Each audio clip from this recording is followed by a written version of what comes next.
ഈ കലോത്സവ നഗരിയിലെ വിശേഷങ്ങൾ, ഒരുപാട് വ്യത്യസ്തമായിട്ടുള്ള കാഴ്ചകളൊക്കെ കണ്ണൂർ വിഷൻ ചാനൽ പ്രേക്ഷകരിലേക്ക് എത്തിച്ചുകൊണ്ടിരിക്കുമ്പോൾ വിജയിച്ചു വരുന്ന പ്രിയപ്പെട്ടവരായിട്ടുള്ള തത്സമയ ഇന്റർവ്യൂകൾ ഞങ്ങൾ പ്രത്യേകം തയ്യാറാക്കിയ സ്റ്റുഡിയോയിൽ വെച്ച് നടന്നുകൊണ്ടിരിക്കുകയാണ്. ഇപ്പോൾ ഞങ്ങളോടൊപ്പം ഈ സ്റ്റുഡിയോയിൽ എത്തിയിരിക്കുന്നത് ആളുടെ പേര് ദൃശ്യ സുനിൽ കുമാർ എന്നാണ്.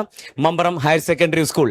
പതിവ് പോലെ എന്നും മനസ്സിൽ തങ്ങി നിൽക്കുന്ന ചുരുക്കം ചില സ്കൂളുകളിൽ ഏറ്റവും പ്രധാനപ്പെട്ട ഒരു വിദ്യാലയമാണ് Mambaram higher secondary school. Higher secondary വിഭാഗത്തിൽ സംസ്കൃതം കവിതാരചന, സംസ്കൃതം ഉപന്യാസം രണ്ടിലും വിജയിച്ച് വന്നിരിക്കുന്ന ചക്കരക്കല്ലുകാരി. എന്തൊക്കെയാണ് വിശേഷം ദൃശ്യ സുനിൽ കുമാർ? സുഖമായിരിക്കുന്നല്ലോ? കഴിഞ്ഞില്ലേ മോളെ അല്ലേ? അപ്പൊ വീട്ടിൽ നിന്നൊക്കെ വരുന്ന സമയത്ത് ഇങ്ങനെ ഒരു വിഷമമുണ്ടോ? ഇവിടെ വന്നപ്പോ ഇങ്ങനെ വല്ലാത്ത വിഷമമുണ്ടോ? ഇല്ല, മത്സരിക്കാൻ വരുമ്പം തോന്നി ഇത് അവസാനത്തെ കൊല്ല, അപ്പൊ എന്തായാലും കിട്ടണം, എന്തായാലും വാങ്ങണം ഒരു വാശിയുണ്ടായിരുന്നു. ജീവിതത്തിൽ പൊതുവെ ഈ പഠന കാര്യത്തിലും വാശിയോട് കൂടി നിൽക്കുന്ന ഒരാളാണോ ദൃശ്യ?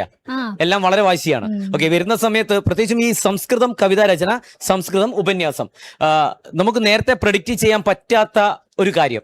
അതായത് എന്താണ് വരുന്നതെന്നോ, എന്താണ് അവര് ഉച്ചരിക്കാൻ പോകുന്ന ഒരു കഥ എന്താണെന്നോ, അല്ലെങ്കിൽ എന്തിനെ ആസ്പദമാക്കിയിട്ടാണ് ഇതൊന്നും നമുക്ക് പ്ലാൻ ചെയ്യാൻ പറ്റത്തില്ല. അപ്പൊ ഇതെങ്ങനെയാണ് ഇതിന്റെ തയ്യാറെടുപ്പ്? അപ്പൊ ഇതിനെക്കുറിച്ച് കൃത്യമായിട്ട് അറിയണ്ടേ? ഇപ്പൊ ചില ആള് പറഞ്ഞു ഇപ്പൊ കൂടുതലും വരുന്ന വിഷയം AI കുറിച്ചുള്ള വിഷയങ്ങളാണെന്ന്. താങ്കൾക്ക് കിട്ടിയ വിഷയം എന്തായിരുന്നു? സംസ്കൃതം കവിതാരചന, സംസ്കൃത ഉപന്യാസം, ഇതിൽ കിട്ടിയ വിഷയങ്ങൾ എന്തൊക്കെയായിരുന്നു? ഉപന്യാസ രചനയിൽ മാറുന്ന സമൂഹവും ഗ്രന്ഥശാലയും. അതാണ് ഈ ഉപന്യാസത്തിൽ കിട്ടിയിരിക്കുന്നത്. മാറുന്ന സമൂഹവും ഗ്രന്ഥശാലയും. അതായത് ഈ വായനശാലകളും ഗ്രന്ഥശാലകളൊക്കെ നമ്മുടെ നാട്ടിൽ നിന്നും മാറി നിൽക്കുന്ന ഒരു അവസ്ഥ. പ്രത്യേകിച്ച് മൊബൈലിന്റെ കടന്നുകയറ്റം, സോഷ്യൽ മീഡിയയുടെ കടന്നുകയറ്റം ആയിരിക്കും അതിനൊരു പ്രധാനപ്പെട്ട കാരണം. ഓക്കെ, അതാണ് ഒരു ഇതുണ്ടായിരുന്നത്. അതിനെക്കുറിച്ച് എനിക്ക് തോന്നുന്നു 3, 4, 5, 6 പേജ് എഴുതാനുള്ള അത്ര മാത്രം ഉണ്ടായിരുന്നു അല്ലെ? അതിൽ അവർ ശ്രദ്ധിക്കുന്ന കാര്യം എന്താണ്? ഏറ്റവും പ്രധാനപ്പെട്ട പോയിന്റ്സ് എന്തൊക്കെയാണ് അതിനെ കുറിച്ച്? ഇപ്പൊ ആരും പുസ്തകത്തിനോട് അധികം പ്രാധാന്യം കൊടുക്കുന്നില്ല, എല്ലാം മൊബൈലിൽ കിട്ടുന്നോണ്ട് ന്യൂസ് പേപ്പർ പോലും വായിക്കാത്തവര് ഉണ്ട്. അതിനെ കുറിച്ചാണ് ദൃശ്യം എഴുതിയിരുന്നത് അല്ലെ? പക്ഷെ നമുക്കത് ചെറിയൊരു തിരുത്തുണ്ട്. കാരണം പുസ്തകങ്ങൾ വായിക്കുന്നില്ല എന്ന് പറയുന്നത് കഴിഞ്ഞ ദിവസം ഈ ഒരു കലോത്സവവുമായി ബന്ധപ്പെട്ട ഉദ്ഘാടന വേളയിൽ ഈ വേദിയിൽ വെച്ചിട്ട് ഒരു 10 കുട്ടികൾ, അതായത് ഇവിടെ വരുന്ന വിശിഷ്ടാതിഥികൾക്ക് നൽകിയത് പൂച്ചെണ്ടുകൾക്ക് പകരം അവർ സ്വന്തമായിട്ട് എഴുതിയ പുസ്തകങ്ങളാണ്. അപ്പൊ ചിലപ്പോഴെങ്കിലും കാലഘട്ടം മാറുമ്പോൾ ചിലപ്പോൾ നമുക്ക് മൊബൈലിന്റെ ഒക്കെ ഒരു അമിതമായിട്ടുള്ള ഉപയോഗം ഉണ്ടായിരിക്കാം. പക്ഷേ പുസ്തകത്തെ പ്രണയിക്കുന്ന, പുസ്തകത്തെ സ്നേഹിക്കുന്ന, സ്വന്തം സൃഷ്ടികൾ രചിക്കാൻ ആഗ്രഹിക്കുന്ന കുട്ടികൾ നമ്മുടെ ഈ സമൂഹത്തിലുണ്ട് എന്നുള്ളത് ഈ ഒരു കലോത്സവം നമുക്ക് വരച്ചു കാട്ടുന്നുണ്ട്. പറയുന്നത് കറക്റ്റാണ്. സോഷ്യൽ മീഡിയന്റെ അമിതമായിട്ടുള്ള ഉപയോഗം ചിലപ്പോൾ നമുക്ക് എന്താ പറയാ, എല്ലാം നമ്മുടെ വിരൽ തുമ്പിലേക്ക് എത്തുന്നുണ്ടല്ലോ. കവിതാരചന എന്തായിരുന്നു? ഹരിതമയി ഭൂമി. അതിലും നമുക്ക് എല്ലാം മാറിക്കൊണ്ടിരിക്കുന്ന ഒരു സമൂഹമല്ലേ? ഈ ഹരിതമയമായിട്ടുള്ള ഒരു ഭൂമി ഉണ്ടോ ഇപ്പോ യഥാർത്ഥത്തിൽ? ഇപ്പം കുറഞ്ഞു വരുന്നതാണ്. ഓക്കെ, അപ്പൊ ഇത് ഈ സംസ്കൃതത്തിനോട് ഇത്ര താല്പര്യം വരാനുള്ള കാരണം എന്താണ്? ഇങ്ങനെ സംസ്കൃത രചന, ഈ കവിതാ രചന, ഇതിനെ കൂടെ താല്പര്യം വരാനുള്ള കാരണം എന്താണ്? സംസ്കൃതം ദേവഭാഷയാണല്ലോ. അപ്പോ പണ്ട് മുതലേ ഭയങ്കര ഇഷ്ടമാണ്.